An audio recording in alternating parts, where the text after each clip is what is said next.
Dengan usia dan perubahan kebiasaan gaya hidup, seseorang menjadi lebih rentan terhadap gangguan tidur ringan dan kronis.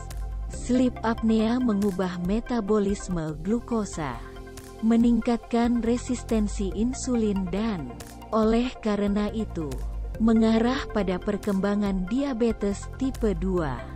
Sebuah studi yang diterbitkan dalam jurnal pulmonologi menyatakan bahwa diabetes mellitus dan apnea tidur obstruktif adalah gangguan umum yang sering terjadi bersama.